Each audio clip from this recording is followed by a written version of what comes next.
Good day and welcome to Flipping Economics. We are continuing with the perfect competitive firm or market, and we need to look at the second rule. Now, the first rule that we looked at is where your marginal revenue equals your marginal cost. This was your profit maximizing point.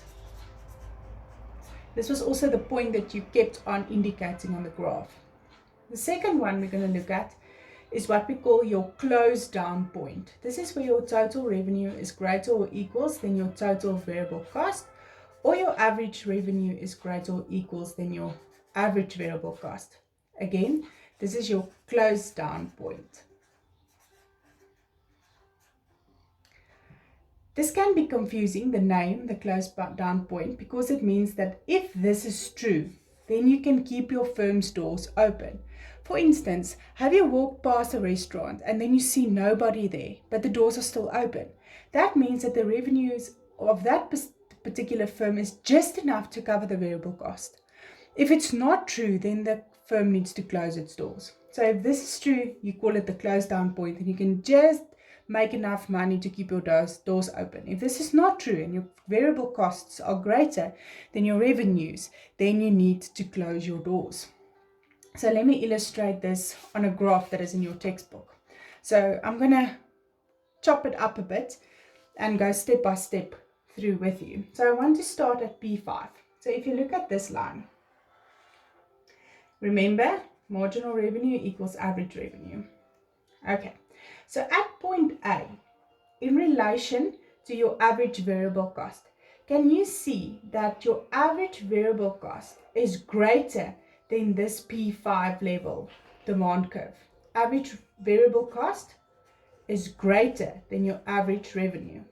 So you can't produce here. So this is not true. So your firm's doors needs to close here. This is your close down point because this is not true. At point B, if we move our attention to point B at P4, where marginal revenue equals average revenue, you can see in terms of your average variable cost, this is true. This is equal to one another. So your average revenue is equals to your average variable cost. And we said, if your average revenue is greater or equals to average variable cost, your firm's doors can stay open and you can continue producing. That is true then for point B. So here you need to close your firm's door at point A because average variable cost is greater than your average revenue.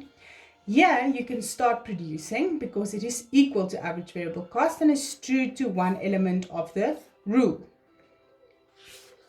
If we move on and up on the curve,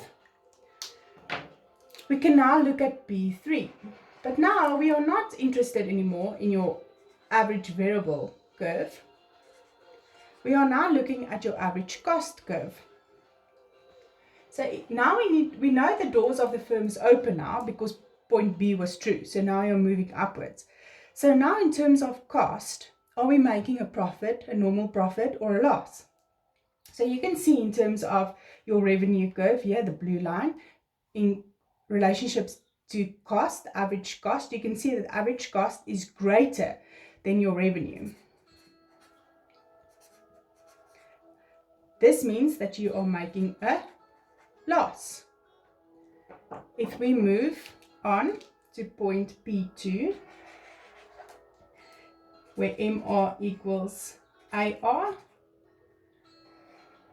and we look at average cost at point D, we can see that average cost equals average revenue and we make a normal profit because your costs and your revenues are equal to one another. If we finally move to P1, where MR equals AR with relationship to your cost, you can see that your cost is smaller than your revenue. So at this point, you are making a profit. Now we have looked at all the short-term elements, we're moving now along to the long run.